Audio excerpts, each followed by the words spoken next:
Guys, we are probably going to be this Pesach in the Messianic redemption. I have three proofs that this will happen. The first is that we all know the greatest prophet, at least in our times, was the Lubavitcher Rebbe.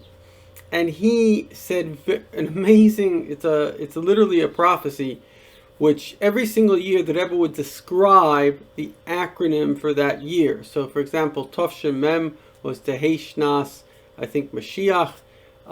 Every single year there was a acronym. I remember meeting a Kabbalist. He was actually from India.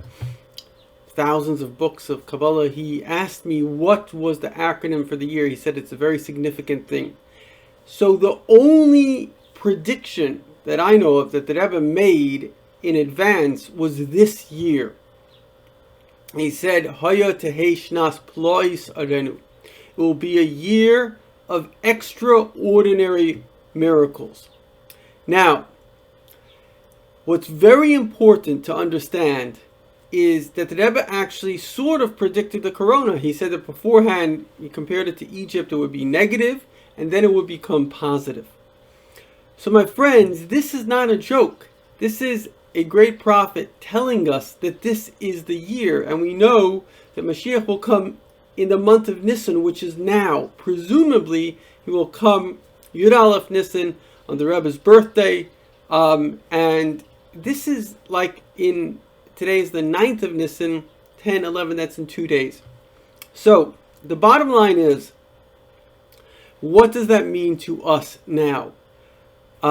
Just some other obvious predictions. One of the things that the Rebbe said is, that when Moshiach comes, we know the land of Israel will expand. The Rebbe said, the Arabs will give us land happily. Who could have imagined that the Arabs would actually make peace with the Jewish people? And it's happened literally in this year.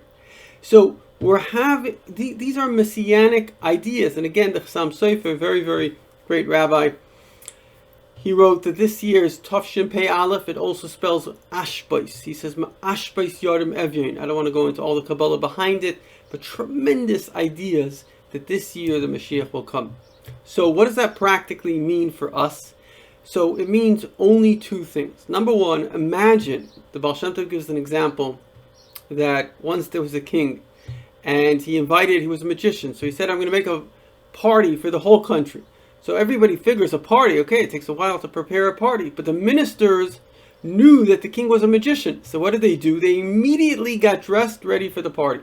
So one day the party arrives, and everybody had to come right then. Only the ministers were dressed. And the king said, oh, you were ready for the party, you sit down. Everybody else, you stand and watch. So the party of Moshiach is about to come.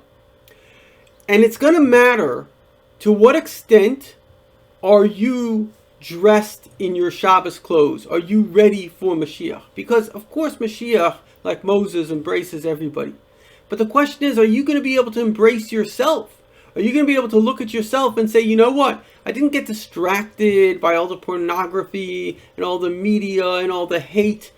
I was focused on fulfilling the reason my soul came into the world. I was focused on God and goodness. Are you going to be able to say that?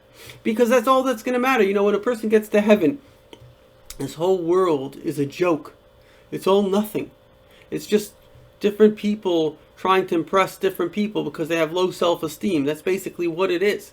Some people are focused on something meaningful, but basically people get sucked into this kind of having to pretend that they're okay for somebody else that's pretending that they're okay. So wake up. Focus on what matters, because very soon that's the only currency, if you want to call it, that is going to matter. And the second thing is that we have to bring Moshiach now. And there's only one way to do that, and that's what's called tshuva. Tshuva means turn to God. Turn to God means figure out why God wants you in the world this moment. Never mind in general big pictures. Every moment is a big picture. Figure out what is the mission of the moment. Embrace the fact that you have a mission. Embrace the fact that you matter. Obviously, the whole universe wasn't made so a star could exist. It was made that you should shine.